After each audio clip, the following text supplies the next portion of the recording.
Hey guys, what's up? This is Trader Goz. Hope you guys are doing okay.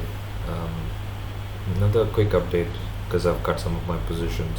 Just wanted to make sure that you have a real-time update of what I'm doing if you're following what I'm trading. Alright, starting with the Dixie. So in yesterday's sort of video, I was thinking what to do, and now one thing I had to add, I added this line as a possible resistance zone as well because it perfectly has confluence with where this previously waked up from. And whenever you have this kind of confluence, I usually keep an eye on that as well. Even though 95 is my primary resistance on the higher time frame, I'm keeping the 94.6 as well. So for now, since I have short positions, I'm assuming that it can reverse from here. So SPX, keeping that bias SPX, I'm expecting it to push a bit higher. Amazon, I'm expecting to push higher. Gold, expecting to push a bit higher. I closed my complete short positions. So in all transparency, I cut 50% of my position here, as I mentioned in the last video, at 1860, and I cut the remaining also at 1860 because of this Dixie possible resistance tap and then continuing the trend down. Silver, same thing. I closed 50% here and I closed 50%, a little bit lower than where we are right now, and just a few minutes ago, and I started my short here, so that's still a pretty good trade. Oil still following the same plan.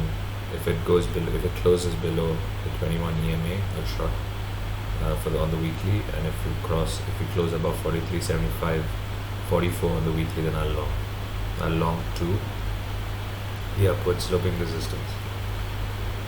Alright, cryptos at PTC still bearish. I can't see the level of strength that's required, like a huge dragonfly candle. We'll see how this week closes, but honestly, if you want to reverse such a big downtrend with significant dump volume, you need like a dragonfly candle to push it up. So like if this fully retraces, then I'll think about it, but for now, keeping my bias at PTC is going to go lower.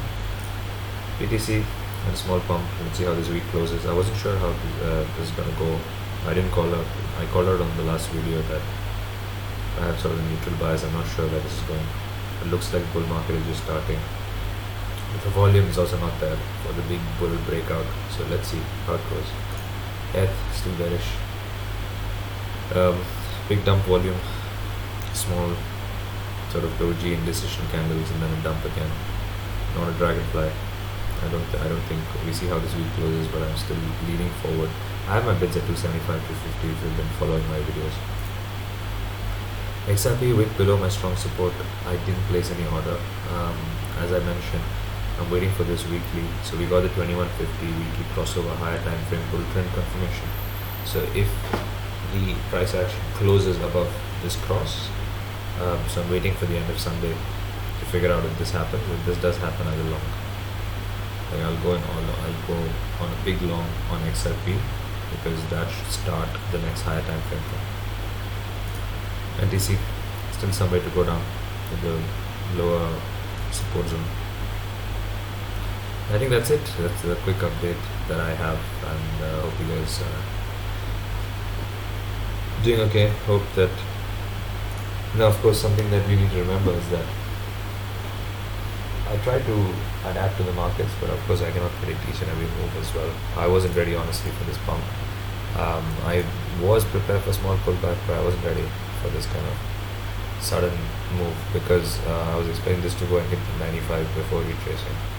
That's where this is a much stronger so typically, like, even though this can be the resistance, it's much more likely that you have a very clear supply zone as a Dixie resistance. So but as long as this confluences with this wick, it's very prudent that since I'm in shorts, I am aware that this can just retrace at any point. Alright guys, cheers. Again, this is not financial advice, it's just my own opinion, and have a great weekend and look forward to more market action on Monday.